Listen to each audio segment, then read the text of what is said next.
Welcome back to the deep dive. If there's one topic today that just generates so much confusion, so many fads, and just so much junk science, it has to be weight management. Oh, absolutely. We are just bombarded every single day. Keto, fasting, low fat, high intensity. It's exhausting. So today, we are going to cut through all of that noise. And that's so important because we aren't just here to talk about, losing a few pounds for a vacation. Right. We're looking for the underlying principles, the stuff that's proven to drive healthy weight optimization for the long term. The physics of it all, that's fixed. But how you apply that physics, well, that's where it gets really nuanced. And that's where the power is. Exactly. Okay, so our mission for you listening is pretty simple. By the end of this, you'll have a really clear, actionable understanding of the 5 core scientific pillars that govern all of this. We're going from, the basics of a calorie all the way to the surprising role your own nervous system plays. And we have to start with the absolute foundation, the one law you just can't escape. It's the calorie concept.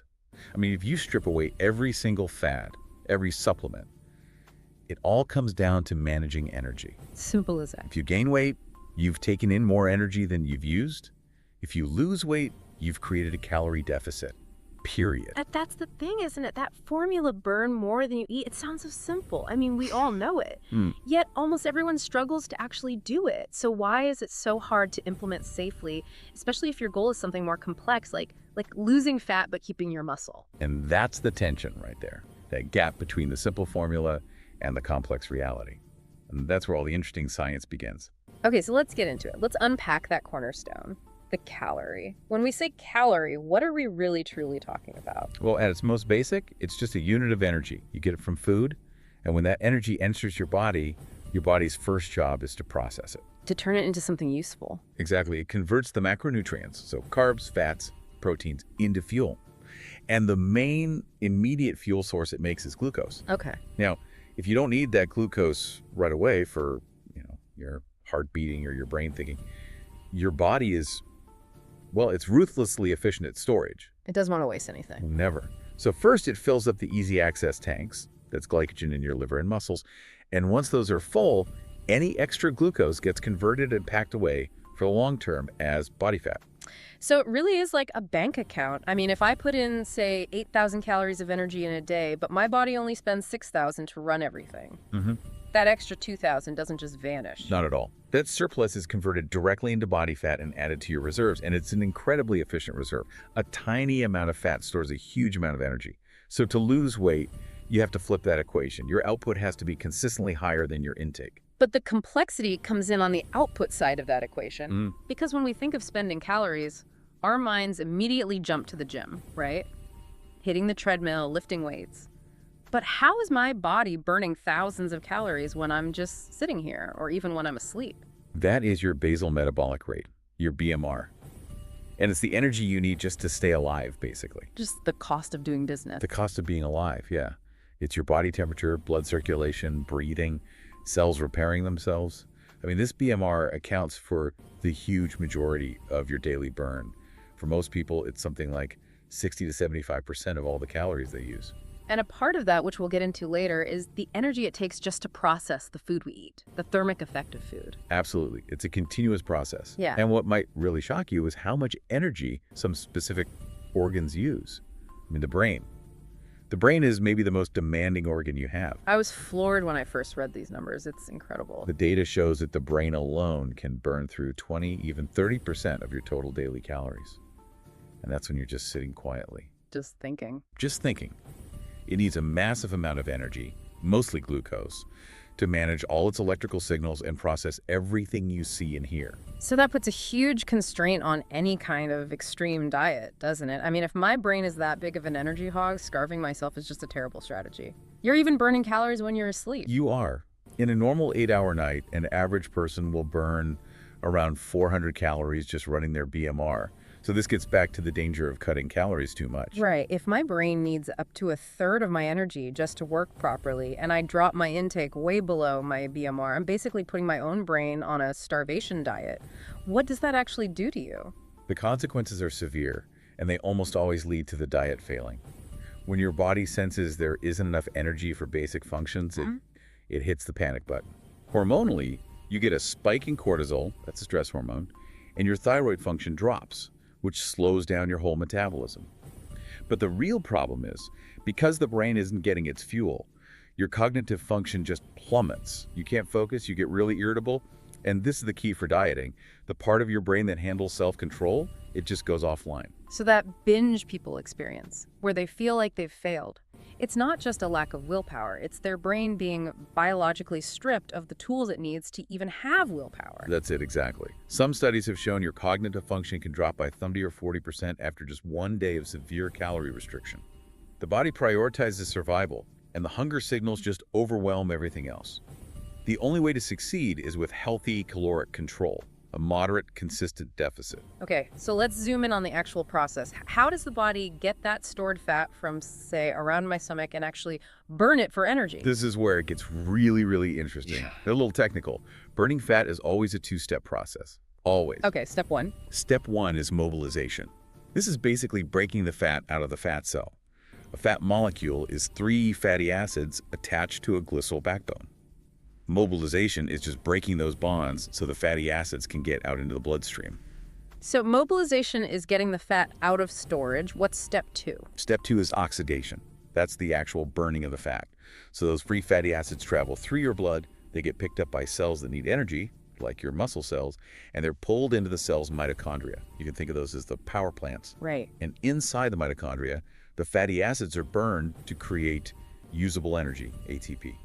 So if I successfully mobilize the fat, it gets into my bloodstream, but I'm just sitting on the couch, not really needing much energy. Sure. And what happens? Does it just go back into storage? You get the package right back up. That is the crucial part everyone misses. You need both. You need to mobilize the fat, and you need to create an energy demand to oxidize it. Okay. And this brings us to the master controller of this whole process. And it's not what you think. It's the nervous system. You're telling me that our nerves are actually wired directly into our fat. That sounds like science fiction. It's biological reality. Your fat tissue, both the stuff under your skin and the more dangerous visceral fat around your organs, is densely packed with sympathetic neurons. That's part of your fight or flight system. And these neurons connect directly to the fat cells. What are they telling the fat cells to do? They're sending the signal to mobilize. They do it by releasing signaling molecules right there on site. The main one is epinephrine, which you probably know as adrenaline. So the nerve squirts adrenaline right onto the fat cell. In a manner of speaking, yes. And that adrenaline triggers the enzymes inside the cell that break down the stored fat. It's a direct command. Release the fuel. This is a huge insight. So it's not just the adrenaline you get from being stressed or scared that's circulating everywhere. It's this targeted local release from nerves that are plugged right into the fat. That's the key. This local action allows for really precise fat release. It lets the body pull energy from specific stores when you start moving or when the temperature changes. It means we have these strategic, even subtle ways to tell those neurons to fire and send that burn order directly to the fat cells. Which sets the stage perfectly. Because if the command to burn fat starts with those signals, then what we put into our bodies, the quality of our calories, must have a huge impact on how well that whole system works. A massive impact. Okay, so we know a calorie is a unit of energy, but it's so obvious that the body doesn't treat, say, 100 calories of a candy bar the same as 100 calories of salmon. Not even close. And that completely destroys the whole a calorie is a calorie argument. The big difference is something called the thermic effect of food, or TF. Right. That's the energy your body has to spend just to chew, digest, absorb, and store the nutrients from the food you just ate. Processing food costs energy. So if some foods cost more energy to process, they deliver fewer net calories, even if the label says the number is the same. It's like a processing fee. It's a metabolic tax. And it varies hugely. Highly processed foods, refined flours, sugar, pure fats, they have a very low thermal effect. They're easy to digest. Your body barely has to work. But complex carbs, fiber, and especially protein, they require a lot of metabolic effort. Let's talk numbers here, because I think that's where it really clicks for people. The difference is staggering. Fats and oils have a TEF of maybe 2 to 3%. Carbohydrates are in the 5 to 10% range. But protein is in a class of its own. It clocks in around 25 to 30%. 30%, that's huge. So if I eat 100 calories of pure protein? Your body spends about 30 of those calories just to process the other 70. Wow. Why? What makes protein so much harder to break down than, say, sugar? It's just more complex. Biochemically, The body has to break down these long, complicated protein chains into individual amino acids, and that whole process is just very energy intensive. So prioritizing protein is a built-in strategy for a calorie deficit. You're automatically burning more calories just by eating. It's a double whammy, really, because it also provides the building block for muscle, which keeps your metabolism high, and it reduces your net calorie intake because of that high TEEF. It's a win-win. Okay, so beyond TEEF, the quality of your calories also affects how full you feel. Satiety. Yes, and that's the satiety index. It proves what we all know intuitively. Some foods just stick with you longer. They might have the same calories, but they have a vastly different effect on your hunger. What are some of the standouts from those studies? What foods are at the top of the list? Well, the classic 1995 study had some fascinating results. The hands-down winner was boiled potatoes. They were more than 3 times as satisfying as white bread. Potatoes. Really, they get such a bad rap. Boiled potatoes, yes. After that, you see things like pulses, lentils, beans, high-fiber foods, eggs, nuts, lean proteins. It's not just about bulk. It's the fiber and resistant starch that slow down digestion and keep you feeling full. So the practical takeaway for you listening is to use these foods as fillers. Build your meals around things like potatoes or lentils or eggs, and you'll feel full on fewer calories, which makes sticking to a deficit so much easier. It does. But we have to pivot here to balance. You can't just live on potatoes and eggs. For sustained health, you need all essential nutrients.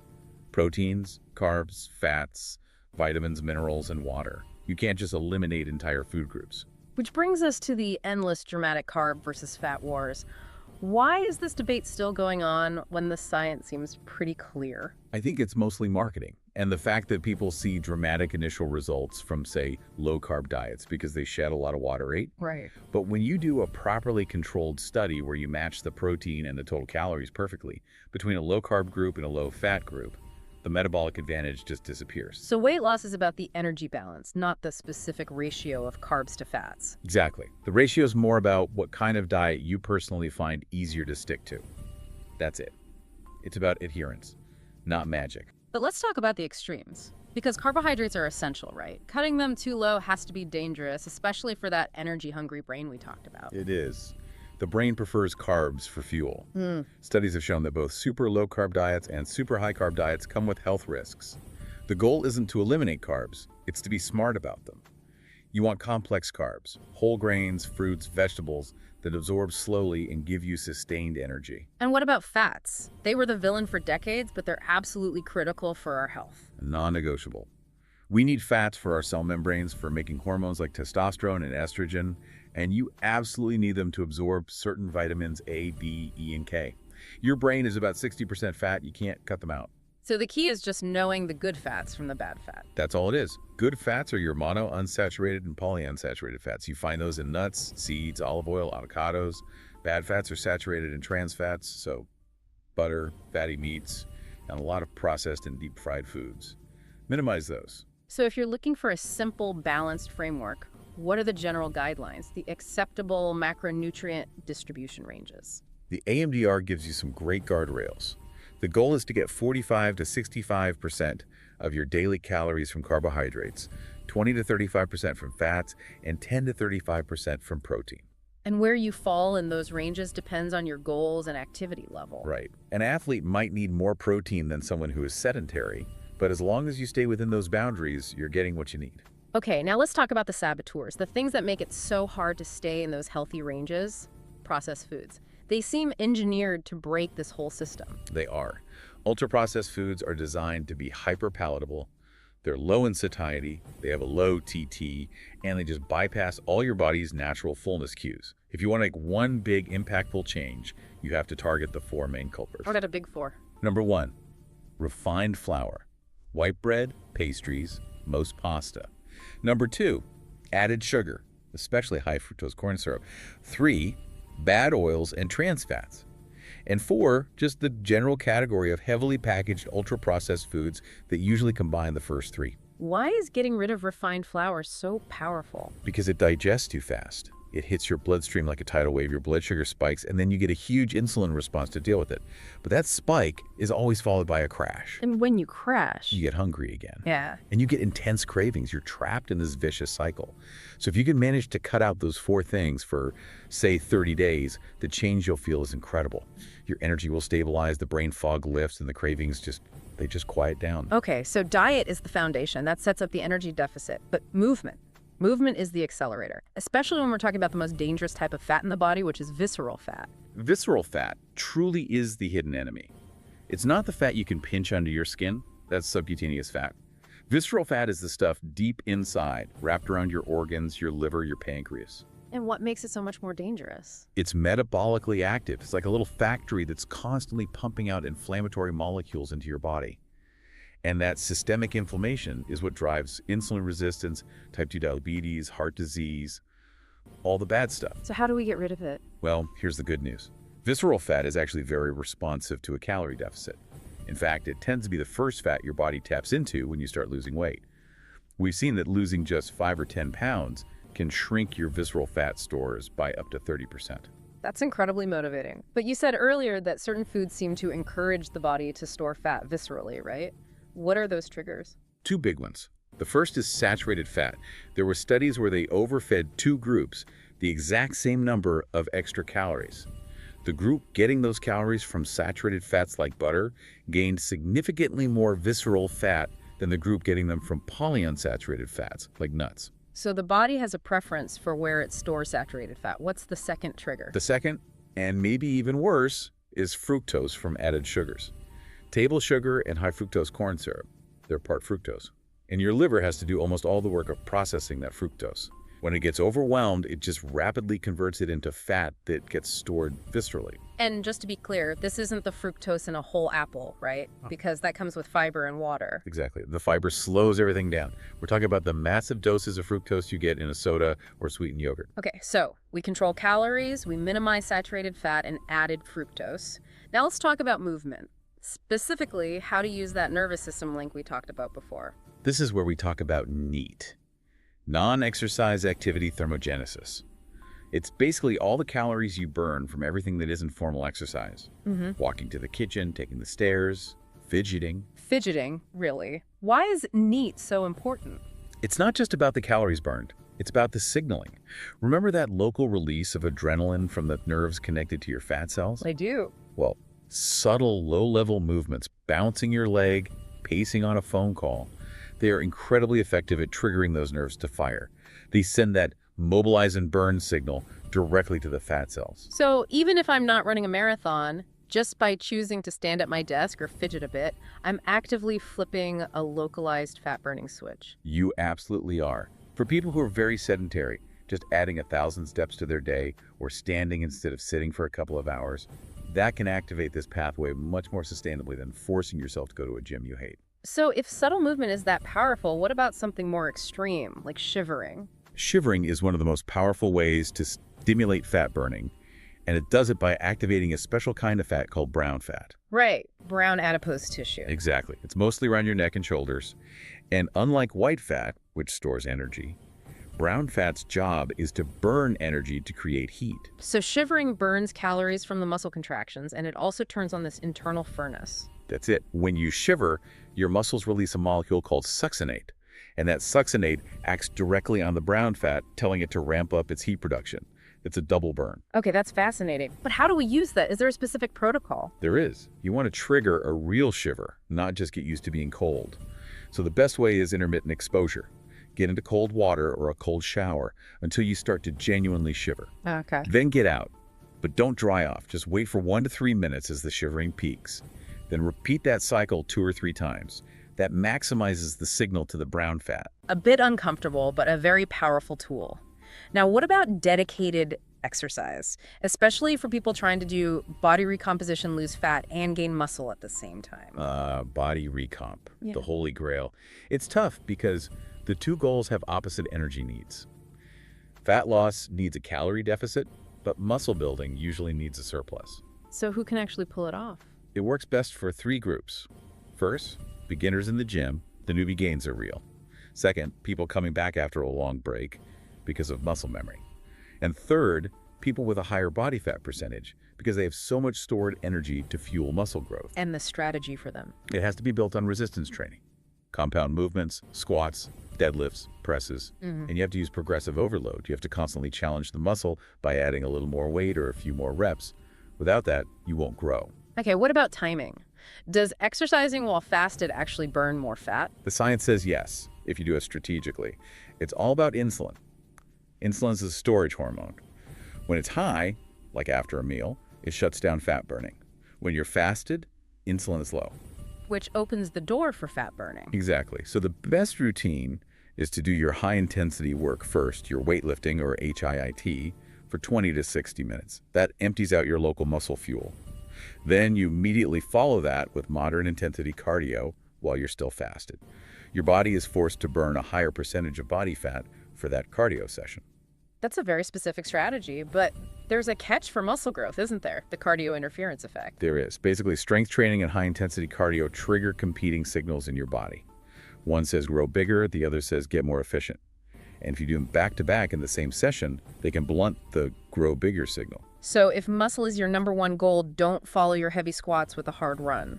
Ideally, no. Separate them by a few hours, or better yet, do them on different days. That lets each signal do its job without interference. We've covered a lot: calories, food quality, movement. But if you do all that perfectly and ignore the rest of your life, you're still fighting an uphill battle. Let's talk about the unseen levers, starting with when you eat. Eating timing is important, mostly because of how it lines up with your body's natural rhythms. A good guideline is what we can call the 160 rule. The 160 rule, what's that? It suggests you should make lunch your biggest meal of the day. That's your 100% portion. And then your dinner should be significantly smaller, maybe only 60% of that lunch portion. And what's the thinking behind that?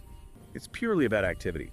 The calories you eat at lunchtime are more likely to be used because you're moving around all afternoon, activating that NEAT system we talked about. Whereas the calories you eat right before you go to sleep are more likely to just get stored. Exactly. Your activity level drops to zero. Your body is primed for storage, not for spending energy. So the 160 rule just helps align your calorie intake with your energy output. And there's that simple psychological trick with plate size. It sounds so simple, it's silly, but it works. We have this subconscious need to fill our plate.